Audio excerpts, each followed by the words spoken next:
So the UK and whatever time zone you're in, good evening, good morning.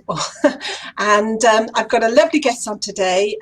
It's part of my theme of sufficiency, and it's a term that I literally uncovered or came across when I started reading this book, and we've referenced it in the various posts, myself and the lady I'm interviewing today, Rosemary Cunningham, is The Soul of Money here by Lynn Twist.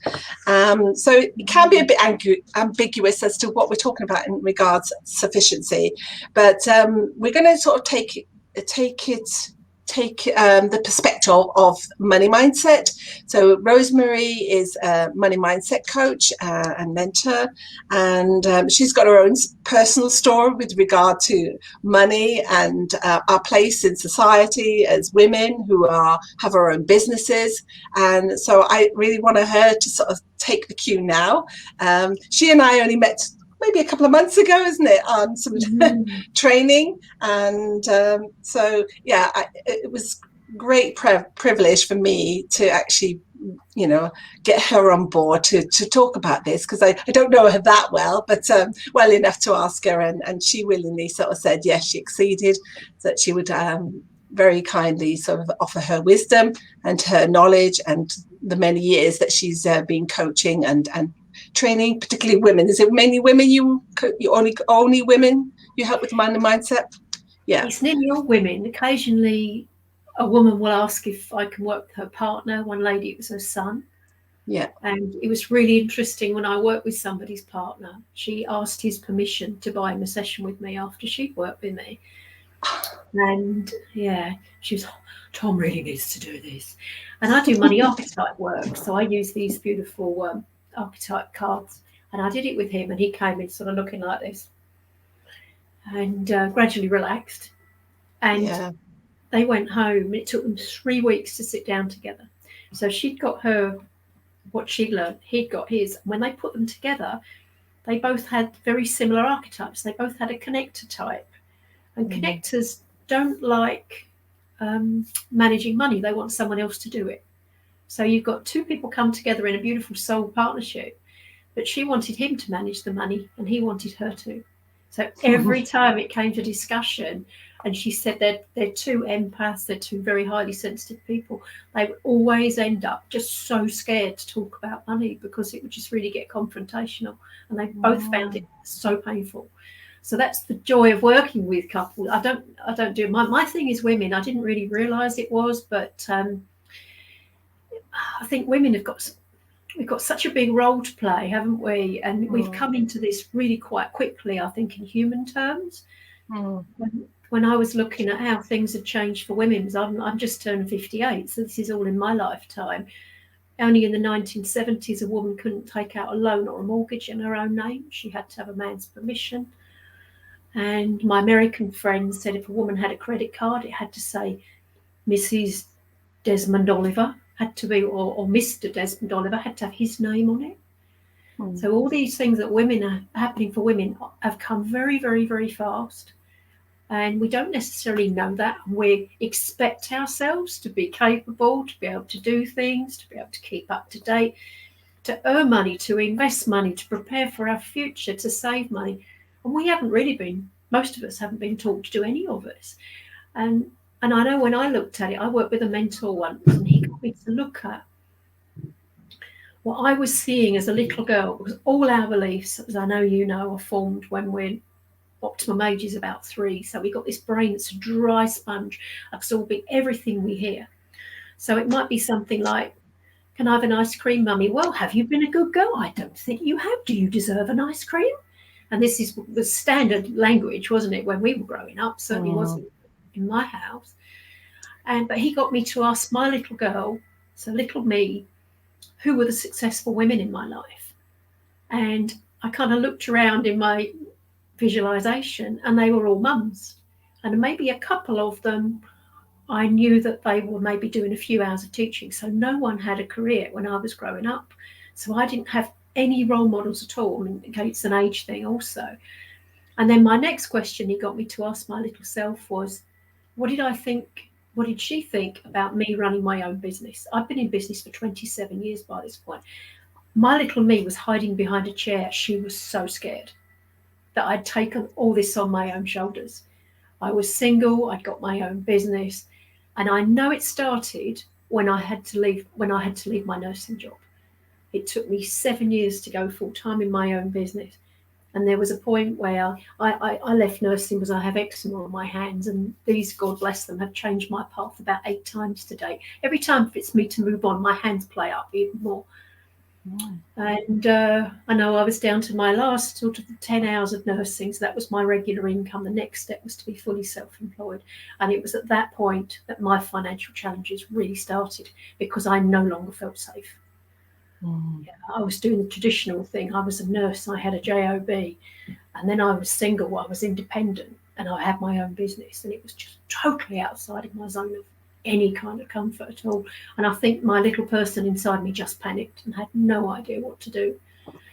And there was I totally relate, because I got made redundant from a full-time marketing job last September, COVID related.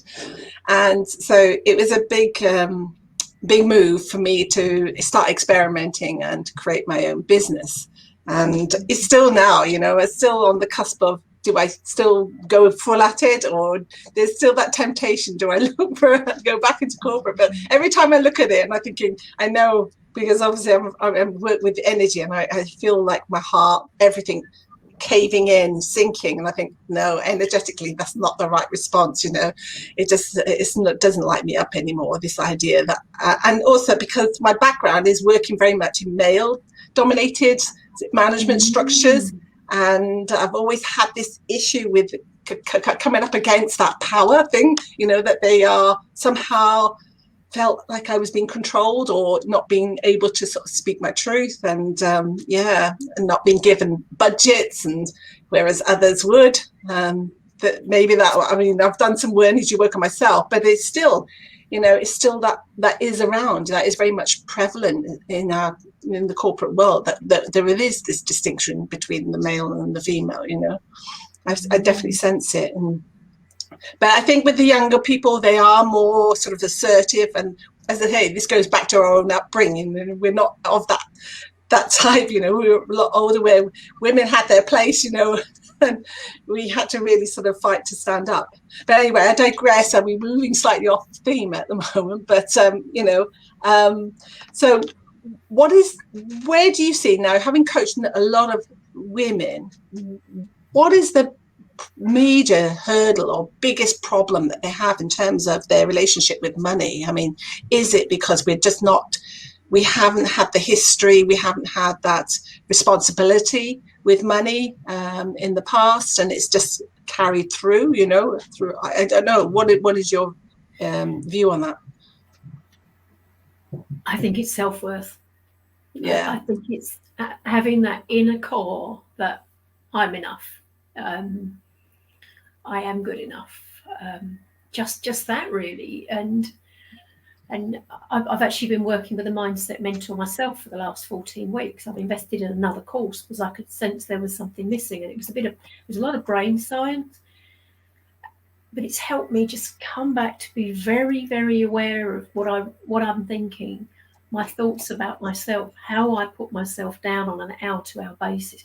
And I listened to her. She got us to write down our thoughts about everything, just for maybe 3 minutes once a day. It's so revealing. I sound like I've got Tourette sometimes.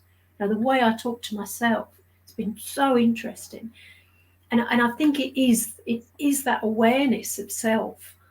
And I didn't even know what self-love meant until about probably 3 years ago. And I've really got it now. I've embodied it.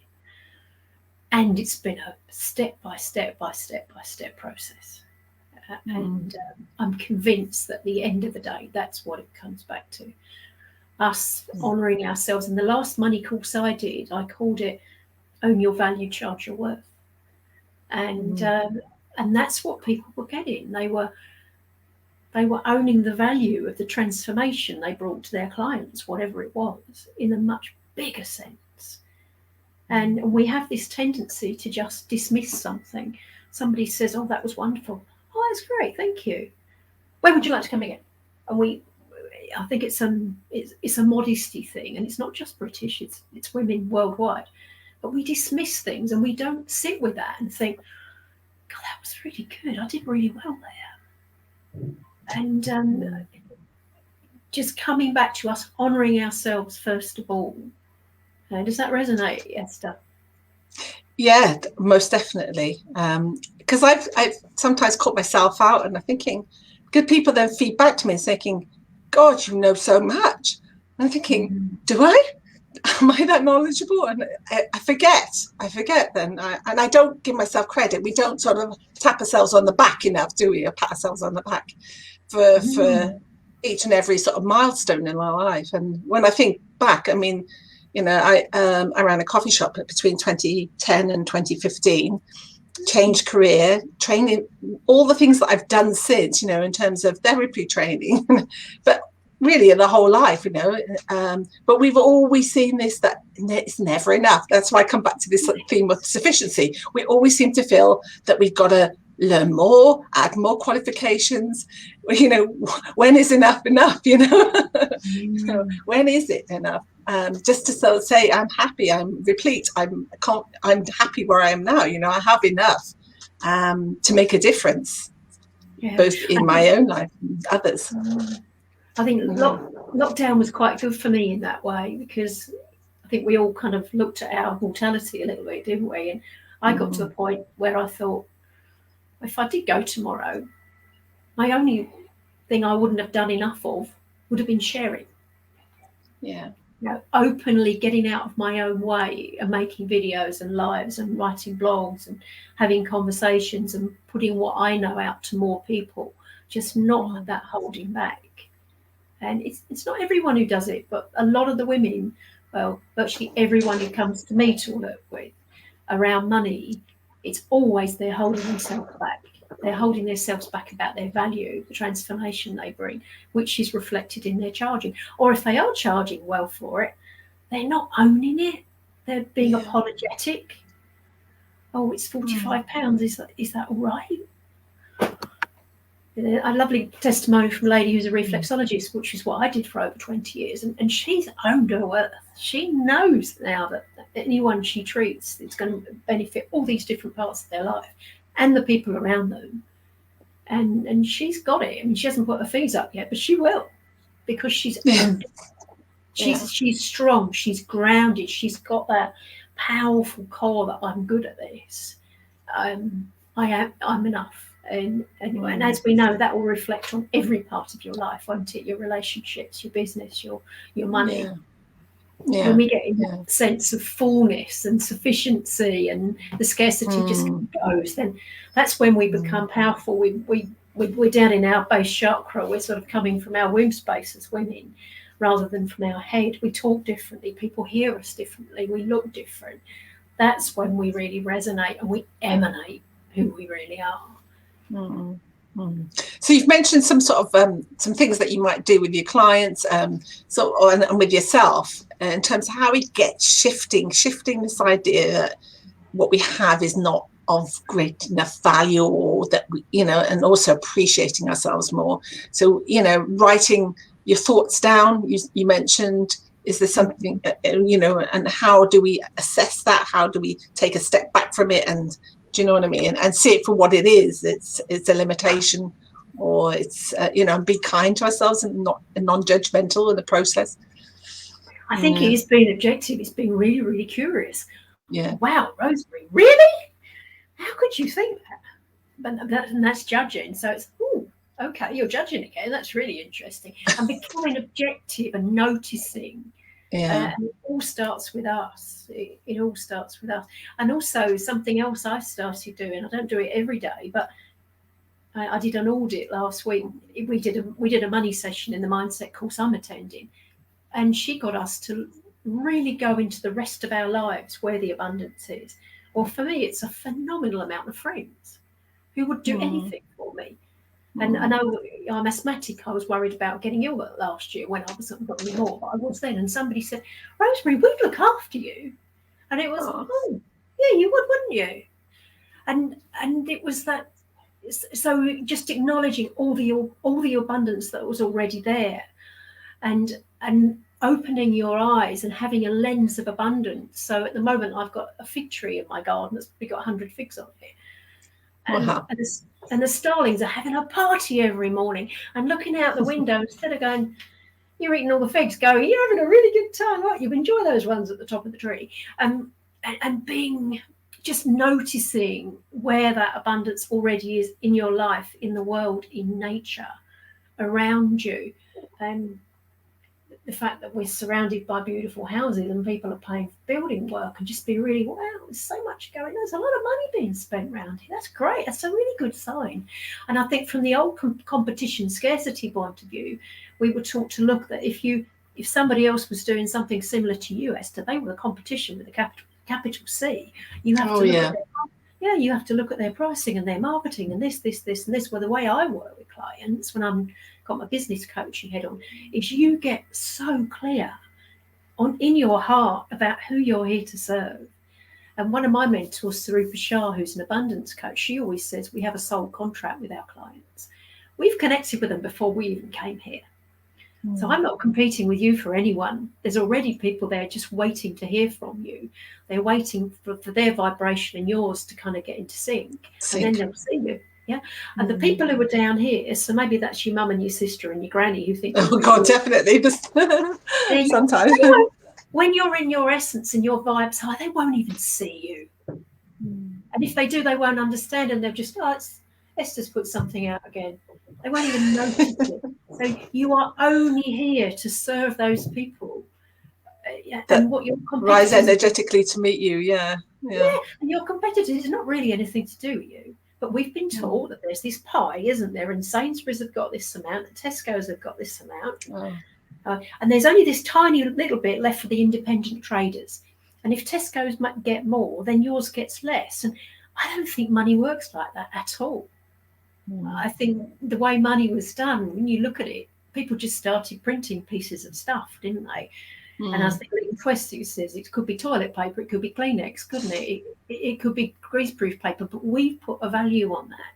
And who's to say now that there's only this amount of money? We live in a virtual world, and the only thing that holds us back is our minds. And once we open to all possibilities, I've got written over there, all possibilities. I'm constantly saying it to clients and myself, just be open to all possibilities. Get really wild and crazy and curious and lift your energy up, because when our energy's high, that's when we magnetize as well. And that's when it's almost like life's excited to come to us. For me, a core part of that, getting that high energy, is looking after yourself as well, just being happy, looking taking rest, not always in this sort of super hyper drive of activity and think I've got to do this, I've got to do this, otherwise I won't get my clients, or I won't get that the sale or whatever. And it's as I say, it can be a vicious cycle. It takes us downwards, actually, away from where we want to go. Yeah, I have a little saying, which I can't remember who I got it. I think it was a lady called Dana Weil, which is feel good first. So before you sit there and write your blog, or before you sit there and make that life, feel really good first. And I'll go and do a little jump up and down. I'll stretch my face. I'll call in my guides, or whatever it is I'm doing that day. I might light a candle. I might do some smudge. I will feel good first. And if I don't, my goodness, I know it.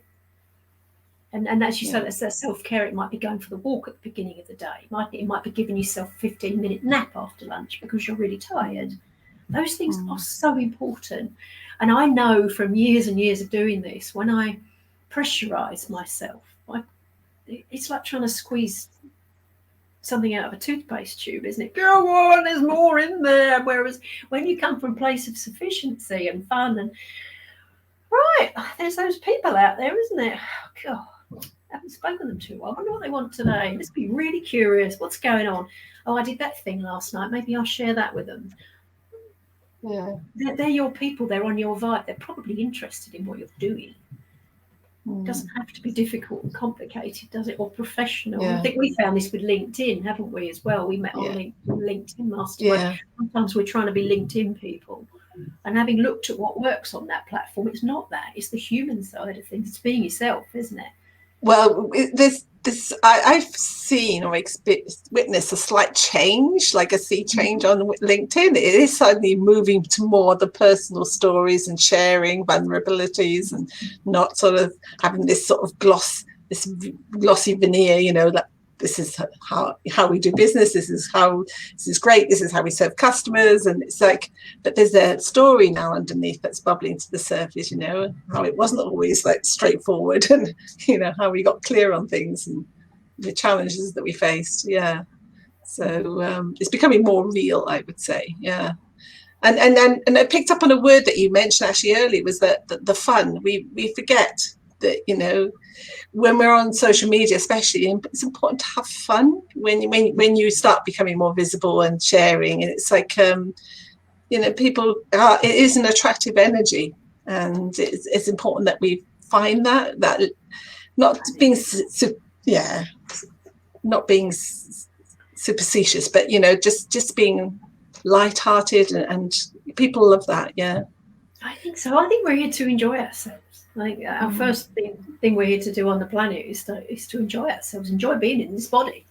Enjoy everything that's available to us. Taste your food, smell the air, stop and smell the roses as many times as you can, and be in that abundance of beautiful taste buds and beautiful aromas. And I've got a Native American friend, and last year in lockdown she started doing meditations every day, and funny enough, she did one today at 2:00 at 6 a.m. in Tucson, Arizona.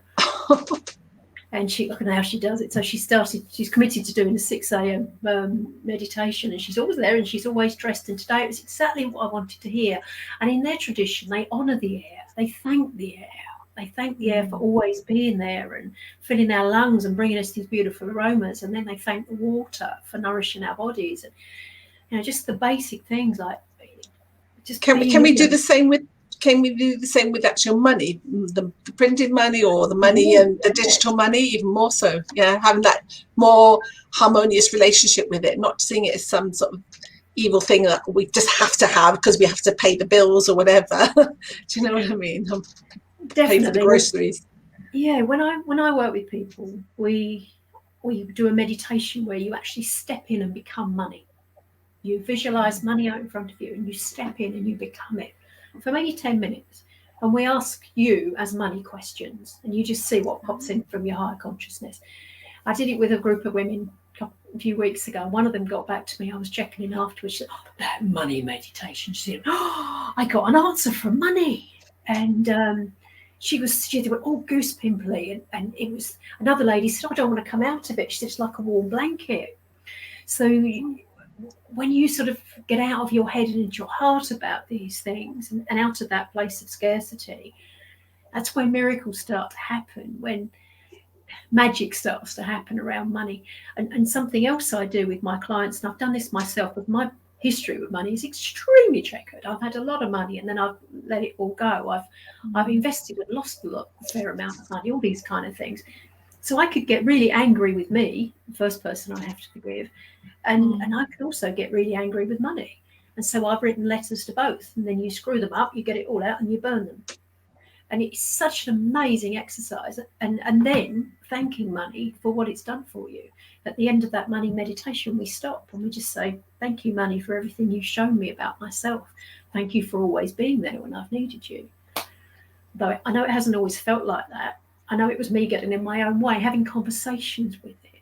And because it is you. Money is the reflection we put on it, is so unique, which is why your experience of money will be completely different to mine.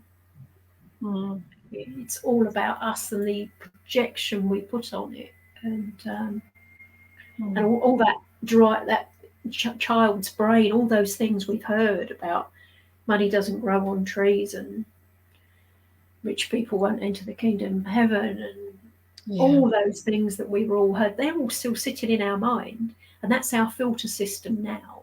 And the writing down your thoughts is so you become very aware of what you're thinking about them. And I also encourage people to have a notebook, and when something comes up, oh my word, where did that come from? Better write that one down, Rosemary told me to. and then you've got it out of your head onto paper so you can recognize it, and you know that is something in your mind that's coming up and holding you back. So the first thing in sorting out our relationship with money is the awareness, knowing what you're telling yourself and where those thoughts are coming from, and going back and thinking, what did my father think about money? What did my mother think about money? Those kind of questions. What did money cause in my family? Or did it cause rows? Did it often cause a split in a family? All these kind of things, just to be aware of that, because that's what you've absorbed, and that's your filter that we're still operating now from, until we become very aware of it. And then we can kind of clean our thoughts and start to choose them a lot more. Yeah, far more selective then. Yeah, what we sort of think about and say about talk. Yeah, to ourselves. Yeah. That sounds really good. So have you got any other tips that you might want to share with us in terms of how do we deal with become more at peace with our money issues, you know? It definitely starts with awareness. It starts also with being very kind to yourself. One of the most important things I did was actually forgive myself for my relationship with money, and kind of unfold it, see where it all came from. Just building up that relationship. It's like an extension of your relationship with yourself, isn't it? I think the two are very tied together. I find working with the archetypes is massive, because there's 8 of them, and when people do an assessment, and it's online, it's in the general domain, you just look for a money archetypes assessment, but it's one of the pillars of what I do. Then you find out what the different parts of your personality are. So I'm a nurturer, I've got a maverick, and I used to have a celebrity there, which got me into loads of trouble. And then the lowest one's really interesting. So I worked with a lady last week, and her top one was on 36, which was her romantic, which is the bit of her that loves spending money. Her lowest was 11, and that was her accumulator. And when she was in corporate, obviously money used to be taken out and put in a pension scheme for her, thank goodness. Once you're self-employed, no one does that for you. Yeah. And that's when if that's a part of yourself that you're not really aware of, you can put systems in place. So for me, it's the fact money goes out of my account automatically. I don't have to think about it, because if I did, I wouldn't do it. I'd always find somewhere else to spend it. So that understanding of yourself and your money strengths, the things you do so well, and the things you don't do so well, is enormous, just in understanding yourself. And sometimes those parts of your personality are actually fighting each other. They're really in conflict, same as with any other sort of therapy, isn't it? And people look at their archetypes, they go, whoa, that is so revealing. And they say it's in black and white who they are, and they know instantly, just at the first impression, why they've had such a struggle. And then they can start to do something about it. So that's a good thing to do. It's in the general domain. It's a really good place to start. There's so many books out there now. I mean, I've had this one for probably 3 years, and I run a group called Winning Women Essex, and I know this was one of the groups that Alison Marlowe, who started the original Winning Women, one of the things that she based her group on. So it was about sufficiency. So she taught me, when we were having a women's event, if we had 4 people who wanted an aloe vera stand, because you often get so many people in network marketing who do one thing, you say to them, I'd love you to have a stand, and please would you share? So can you all come together and do this together? So then you've got 4 people who would normally see themselves as competition. You've brought them together in a collaboration. Yeah. That's quite a key theme in this book, isn't it? It's about this. It's not them or us. It's them and us. You know, we are together. You know, definitely. Yeah, and the oneness on the world that theme is coming up so much. And for me, what's happening with the poor old Afghanistan this week, these things crack open so many hearts. They make us very aware of where we're not looking after each other. And we seem to need this quite often, but those things, and on Women's Hour this morning, it was saying people are going in saying they would be happy to house a refugee from Afghanistan. And I know my cousin did in France a couple of years ago. You know, people are starting to offer more of themselves to really support each other, and that is oneness, isn't it? It's less of the my door's closed, I'm looking after me. It's more, I have more than enough. How can I share? Because I know that people out there need what I've got. Yeah, and it's definitely on lots of levels. It's not just the money issue, you know. It's just sharing your love and your energy, isn't it, and your time. With whatever others. you have to share, really, isn't it? I think. Yeah, I suppose so. Whatever you have most to give. So that's what I'd be.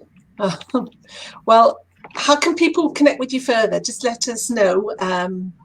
You know, if they want to find out more about your program or what you do. I mean, is it just the one program, or do you have different ways that you work with women? I do. I have a group money program that I run about 3 times a year, and my website is rosemarycunningham.co.uk. That's on there. This one starts on the 7th of September, and I've kept the investment really low because I think a lot of people still are coming out of a really difficult time, and I want to be available to support, you know, share what I have, these years and years of learning about us and money. I do other programs. I do ideal client programs. I'm going to do a lot more mindset work coming up. I think we need it. I think one of your questions that you said to me was it just a mindset issue? And that was a and I think it is. I think it all comes from us, how we feel about ourselves, how we feel about the world around us, which is all mindset, isn't it? It's everything. I think that comes down to everything, really.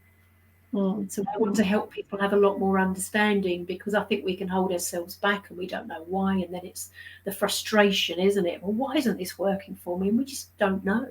But it can be our 3-year-old who actually believes that, and also our brain is trying to keep us safe. And that might be investing in your business, it might be sharing something publicly, but all those things do not help you run a business. I know I have lived every one of these, sometimes several times over in the last 27 years. And I've seen people just flourish. They'll get, oh yeah, what I do really does make a difference, and people do appreciate it. And I don't have to look at that person and think, I don't think you can afford to work with me. And this is what we do. We look inside. We judge. I've done that so many times. It's like I've been made an assumption, and thinking, and even by therapies, I like locally, I sort of thought, oh well, you know, she's on her own, she's older, and she's always around her friends, and you know, she's always eating there. And thinking, doesn't she have much money? And then I found out afterwards, she's a neighbour opposite. They've got a new grandchild, and then she bought a brand new expensive bike for him. And they're not even related, you know. And then I've just realised she's got a second house that she doesn't even want to live in, you know. It used to be her mother's house, and it's like, it's mental. And I'm thinking, oh, wow, see, I made a wrong assumption. How easy is it to do? We just make these assumptions that, oh, she can't afford to pay what I want to charge, you know. And then we start shrinking. We start holding back and saying, well, it will be this. And that's the testimonial I've actually shared on the promotion for my group. As a lady just said, I've been assuming people can't or won't pay me. I'm not going to do that anymore. You've got to give them the choice. And what right have we got to assume somebody else can't, won't? And it's all head stuff. It's not heart stuff. It's head stuff. Yeah. And it's fear of being judged. It's fear of sticking rejected. For me, it's rejection, you know. Yeah. And also that comes down to a danger thing. If we keep ourselves small, if we keep ourselves down there, and we're in the kind of the 70%, then we're safe because we don't get noticed too much. And there's history of people in humanity who stuck their head up, who just got swiped down, haven't there been? And it goes very deep. We've heard stories of this. I think it's in our DNA. I think that fear, that trauma is almost stuck in our bodies. But when you become aware of it, and you're a healer, we do healing around these things, don't we? We help people heal blocks and just that awareness. Oh goodness, that's my little girl again. Oh, Rosemary, come on, we don't need to worry about that. Come on, let's do this. People want to hear about this. I'm not talking to everyone. I'm just talking to those 10 ladies who really want to come on my course. You know, talking to ourselves. It all takes practice, and I think if you come from a corporate place, Esther, particularly where you've never had to ask. You know, for me, when I left nursing, I'd never had to ask for any money, and then I had to say, I do this massage, and it's at that point it was £25 a treatment, and people, oh, I don't think I can afford that. And as you say, it was rejection. Okay, yeah, they don't like me, and that's another very important thing to divide: is your business and you are very separate. If somebody doesn't want your business services, that has no. It's not a rejection of you personally. Yeah, no. Easy said. That is so key for women to embody. I think men are much better at it. Yeah, and there's and I'll just mention there's a wonderful book by Anita Moorjani called "Sensitive is the New Strong." Right. It's about empaths and how we behave, and it's brilliant. She's a phenomenal. I'm definitely going to look that one up. do I good, because recommended it to my creative community last night. Was artists particularly. I expect to be rejected, I think, sometimes, and but just understanding yourself and the way you operate, particularly as an empath. We've got something to put out there in the world. People need empaths. We need sensitivity in our society. We need the caringness that comes with people who are highly sensitive and empathetic. Hence, sensitive is the new strong, and sensitive is the new powerful as well. That's the way we're going on the planet. And these younger kids, these ones particularly who've been born since 2000, I was told by one of my mentors, the 2 in a birth chart, which they all have now, is about empathy and sensitivity. So this new generation of young people coming through, that's why so many more of them are vegan. And more attuned to their emotions, aren't they? To their heart. Yeah, and also the oneness. If you're an empath, and the oneness, oneness is your middle name. Oh yeah. Because you're connected to everyone else, you feel what they're feeling. Yeah. So oneness is. So this is the way we're going. I think we're stewarding that, aren't we? And that was another interesting thing in there, was learning to steward money rather than collect it. And I think the older way was very much you collected it, and we've had people you ordered it. Yeah. Yes, and the people who had big stashes of money were people to revere. Whereas I would much rather be someone for whom it comes. I look after myself and then I flow it out. Nothing gives me more satisfaction. So it's dynamic, it's flowing more. And that actually is, it has its own energy. Yeah. And one of the biggest things that comes out of that money meditation is money wants to flow. It wants to go where it's needed. It wants to help people laugh. It wants to help people have fun. It wants to help people heal. Yeah, that's beautiful.